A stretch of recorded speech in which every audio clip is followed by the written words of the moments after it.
Tribal Health and Human Services Department of the Confederated Salish and Kootenai Tribes is proud to present Good Medicine, a program dedicated to the wellness of the Flathead Nation. The mission is summarized quite simply: a healthier people, a stronger nation. We will strive to make good medicine a reliable source of ideas and information about health issues so that everyone can make informed decisions about their own lifestyle and health care. You will meet health professionals, tribal government and spiritual leaders, and interesting people from the tribal community discussing important health issues that profoundly affect us all.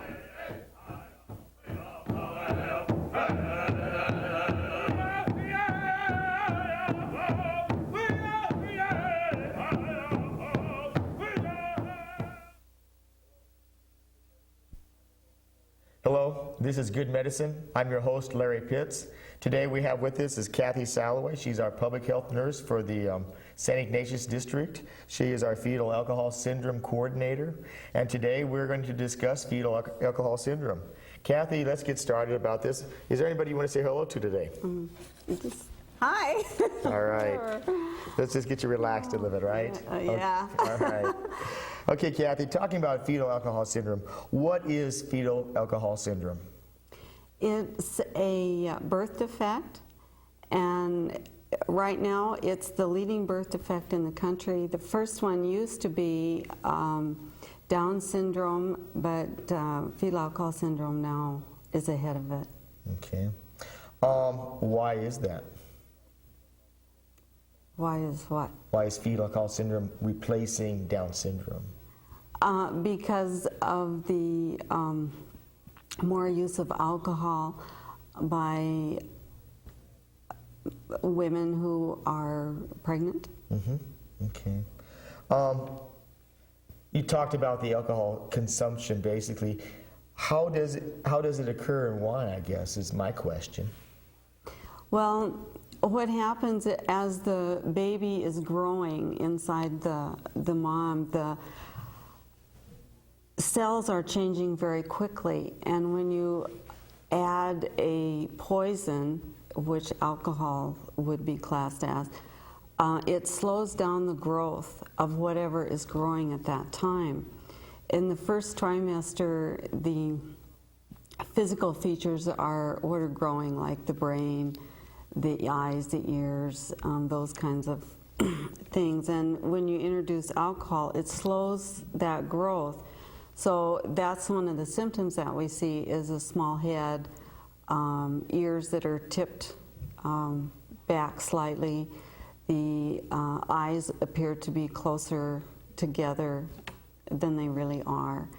And the brain is or the skull is a passive grower of the brain. So as you introduce alcohol, it slows the growth of the skull and the brain.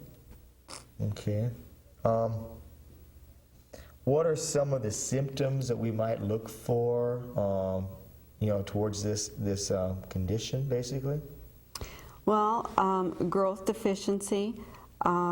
Usually these kids are quite a bit smaller and never really get big or catch up. Like premature infants generally will catch up within the first year of life. F.A.S. children don't. They remain small. You can just feed them gobs of high-calorie stuff and they never gain a pound. Mm-hmm. The facial abnormalities, which I've already mentioned.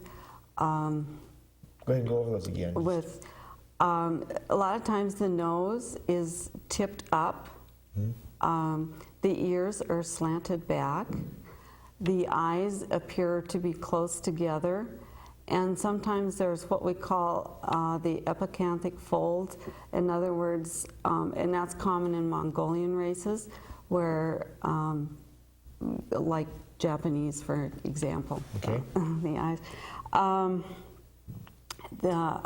A thin upper lip, and this little groove that's between your nose and your lip mm-hmm. isn't there.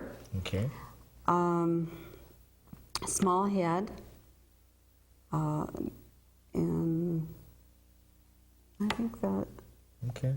It's pretty much the facial features. Central nervous system effects would be behavior. I mean, these kids are a lot of times just off the wall, really hyperactive. They don't know right from wrong. You can repeat things over and over and over to them, and they don't get it. Sometimes in order to get them to get it, a lot of times they do well with pictures. So the visual learners. Mm-hmm. Okay. Mm-hmm. And if they have a list of things chronologically of what you want them to do, like for instance, get up in the morning, go downstairs, eat breakfast, brush your teeth, change your clothes, get your coat, go to school, kind of thing. Very systematically. They have to have structure. They don't do well with abstract thinking or reasoning. And so that pretty much covers the central nervous system effects. The real biggie is history of maternal alcohol abuse. And that's one of the keys to the diagnosis. Okay. So in other words, if a mother has been partaking during that period of time, you will normally look for this then with a child? Well, we can be suspicious. The best age for actually diagnosing fetal alcohol syndrome is between the ages of 3 and 10. And that's because of the growth that goes on during that time. Okay. Why don't we discuss right now, I know you brought in some slides, why don't we discuss about the like the brain development? And I think we can put up a slide right now on brain development, and when it comes up here, and tell us a little bit about it.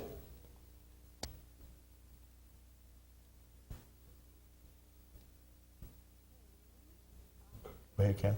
Okay, these are brains of 2 babies that died at 5 days of age. The one on the right is the normal brain, and the one on the left is a child that had fetal alcohol syndrome. And you can see on the right all of the hills and valleys, that's what we call them. And the difference in color, the gray, well, it's the gray matter that gives your total surface area of the brain, and it also gives you your ability to think and to reason. And the brain on the left, you can see, is more solid, doesn't have as many hills and valleys, and obviously the gray matter never came to the surface. That kind of gives you an idea of what happens with mental retardation. As I look with you, I see that the brain on the right just looks so vital, so alive, where the left there's not much to it. Okay. Exactly. So now we're going to go into a couple more pictures here, Kathy. As they're loading those up, why has this come so much further in recent years? I mean, why is this happening now? Well, I think part of that came from Michael Doris's book. Okay, that's okay. And he kind of brought it forward. Although fetal alcohol syndrome is not new. It's mentioned in the Bible. At first, even in England, it was noticed that women who drank alcohol delivered babies that were, they said, harebrained and deformed. And it was first recognized in the United States in 1973. Okay. Well, I think we're ready to load up our second picture up there, and that's going to be on the hands, I think. Okay. Kathy, so.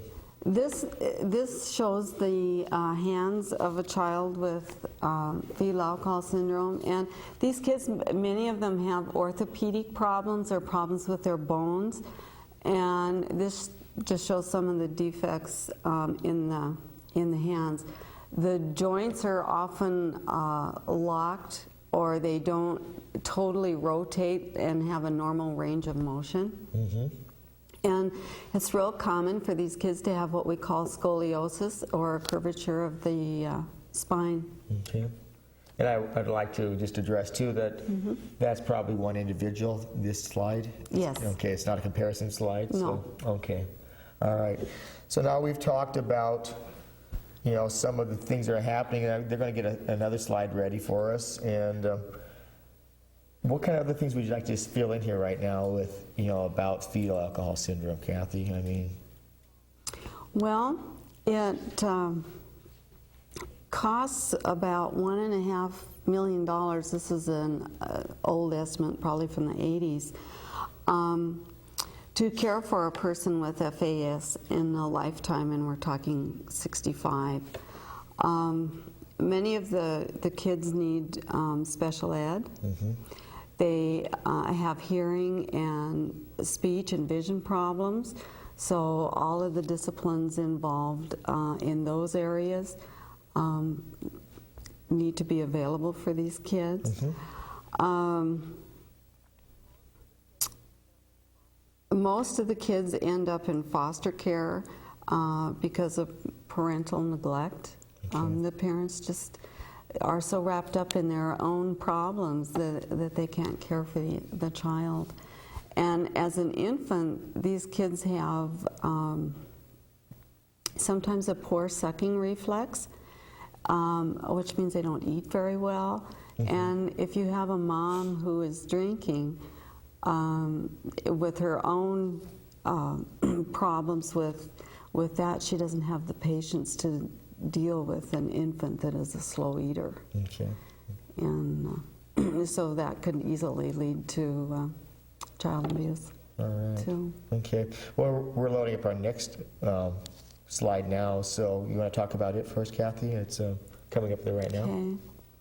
This shows the ear being slightly tipped to the back.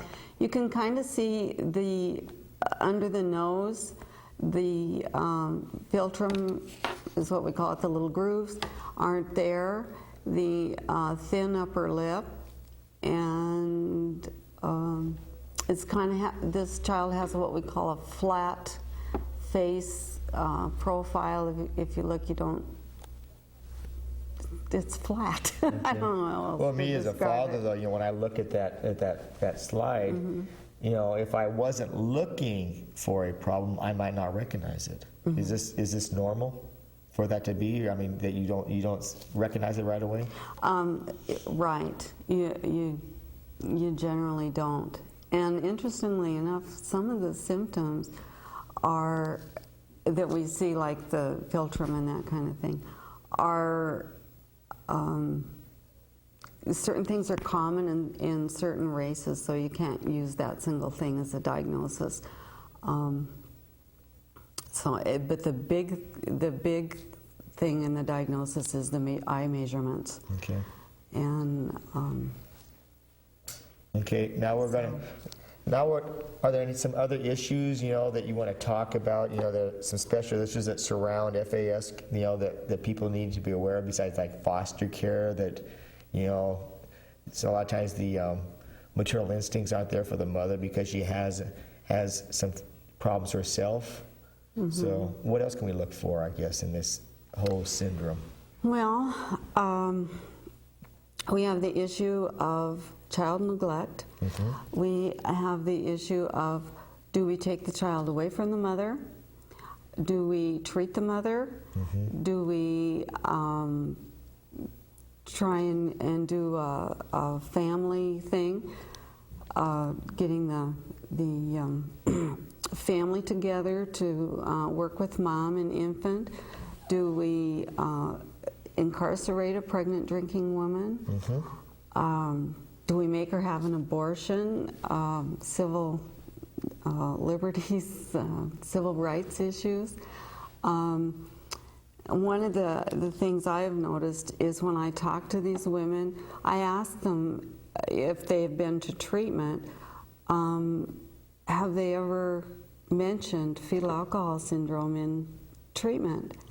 And they all tell me no. So I feel like that women who are in treatment, their needs are not being met. The needs of the treatment centers are pretty much geared toward men and not women. Okay. And that's an issue that needs to be dealt with. Now, one statement you made there, you might want to detract it, I don't know. We don't make a woman have an abortion, do we? No. Okay, you can counsel or suggest whatever, but... Yeah. Okay, okay. So, okay. Now, we're getting ready for our next slide. What's that going to be on, Kathy? This should be a picture of an infant. Okay. I use this slide because the babies are generally quite hairy, and this pretty much shows that. And you can see the thin upper lip a little better and the tipped up nose. Okay. Now this is the same child as the earlier one with the ears. This is the infant. That other child was 8 months old. Okay. And then our next one. Okay, well, we're going to load that up. Let me ask you a question while they load that up for us right now, Kathy. You know, what resources are available? We're just going to go and do that, you know, real briefly, and we're going to expand on that after our break. Okay. So some resource that someone might think of right away that might need some help? Probably speech. Okay. We have speech pathology here. We also have parenting classes available. We have the Parent-Infant Stimulation Program. We have some people that deal in alternate resources that can help them with that, and that includes SSI. We had developmental assessment clinic for a while. I'm hoping we can get that back again. Okay. Just to mention a few. All right, well, we're loaded up with our last slide now, and that's on a young boy. You want to explain that a little bit? Okay, this child is the same one as the infant that you saw, and the young man with the side view of the ears. This is the same child, and he's 8 years old in this picture. You can see his joints. He's real skinny. And at this point, his head looks bigger than the rest of him. And these kids often have orthodontia or teeth problems, and you can kind of see that a little bit in this picture. Okay. Too. All right, Kathy. Well, we're going to take a break now. We're going to do our Let's Ask Marjorie segment of our program, and we'll be right back with Kathy Salois, who is our nurse from the St. Ignatius District and our Fetal Alcohol Syndrome Coordinator. And so we'll be back. Kathy, thank you. This is the Let's Ask Marjorie segment of our program. Today, Marjorie, the question that we have for you is, Marjorie, we've been hearing about and reading in the Characusta about the turmoil that's been going on within tribal health, and it's been taken before council. What do you think about what's happening and the results of the council meeting? Well, I think it's an indication of where the program is, that in the process of putting together 3 departments with different philosophies and goals and focus, that there's bound to be problems in adjusting. And so I think the problems existed before I arrived. I've been here since November 1. And while the problems are being blamed on my management style and in some cases my personality, can you believe that, Larry? That's tough. Yeah, I know. So that there was a meeting last Thursday. There will be a meeting this Thursday from 2 to 4:30 and all of next Tuesday. I believe that the problems aired before the council will give them an idea of the of the direction we need to go. I think they need to know where the program is. I also understand that that the program ran without a director for a number of months before I got here, and that there are a number of people who believed that it didn't need a director. And so the only thing I can say in my defense is I knew there were problems when I came here, and I knew there would be problems in getting the program to work. And I asked the council before I came for a idea of where the programs were and what it is they expected me to accomplish. I did not receive that, and so I'm hoping that that will come as a result of what happens, and I think we can all go forward. So some new direction and some positiveness. Sure. All right, Marjorie, thank you. Thank you. Now we're going to go back to our program, so we'll be right back. Thank you. Hi, we're back to Good Medicine. We're talking with Kathy Salois.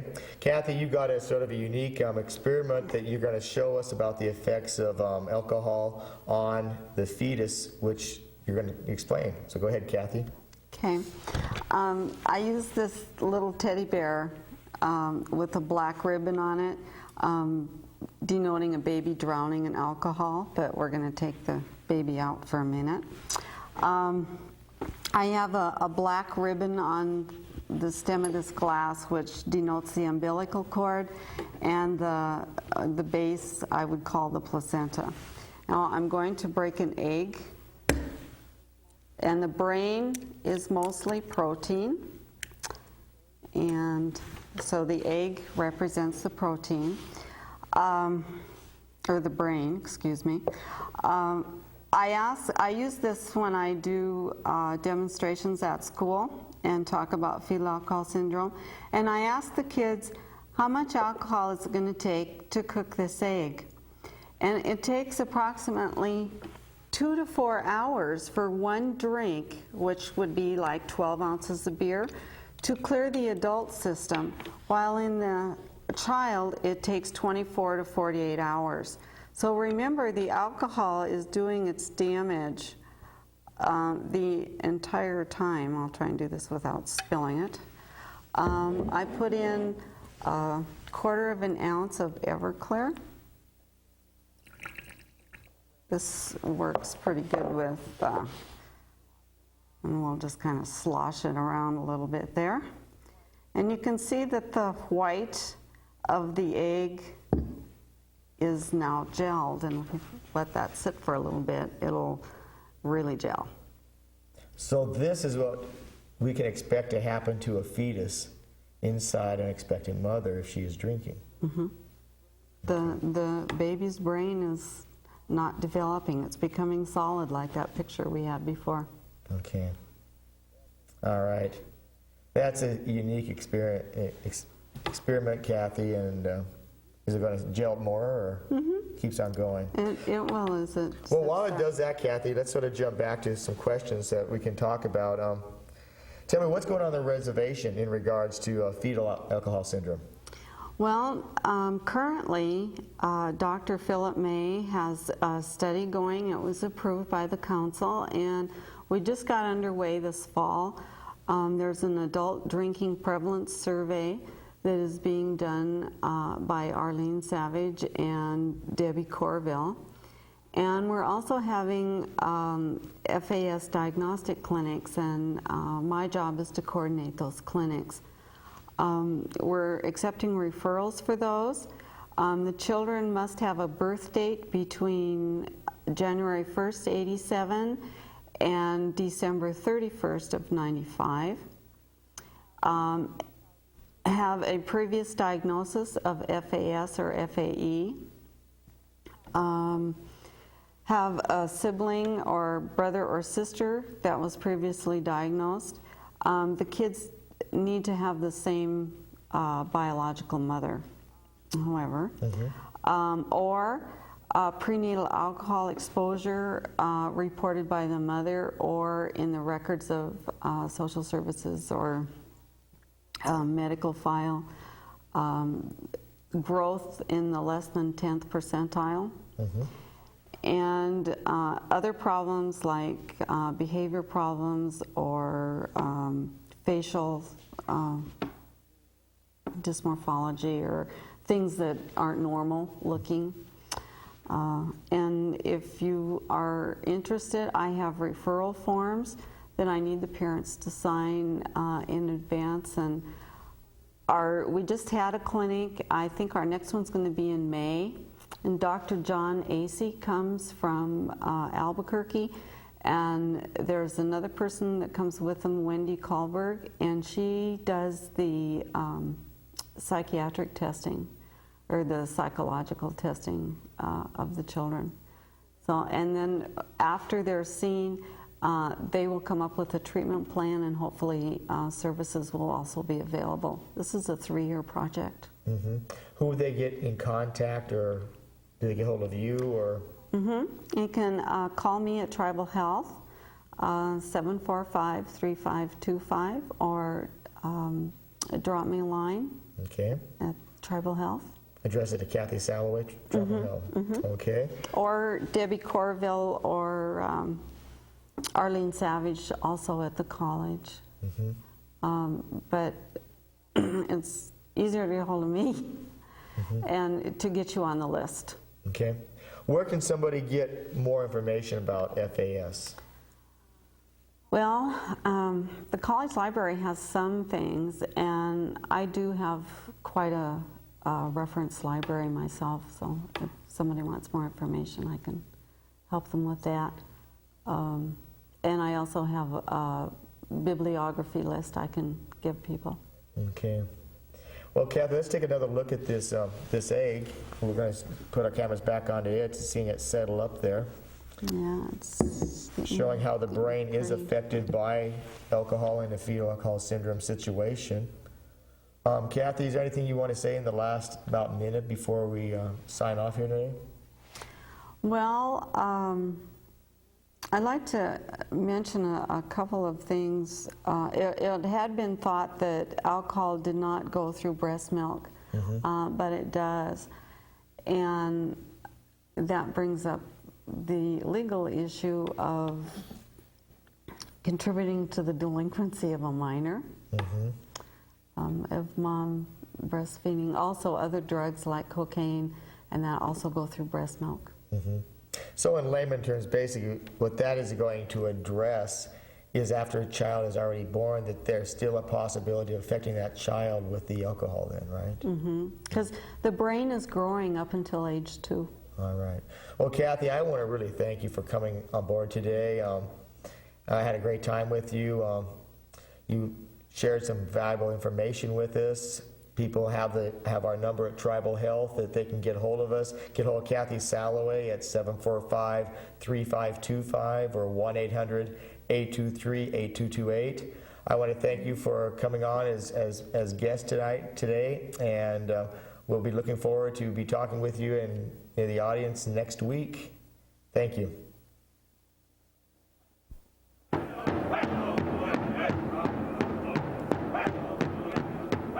Good Medicine is your program.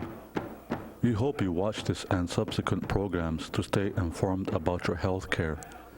And we'd like to hear from you about how we're doing. Please direct any comments or suggestions you have to us. You can reach us at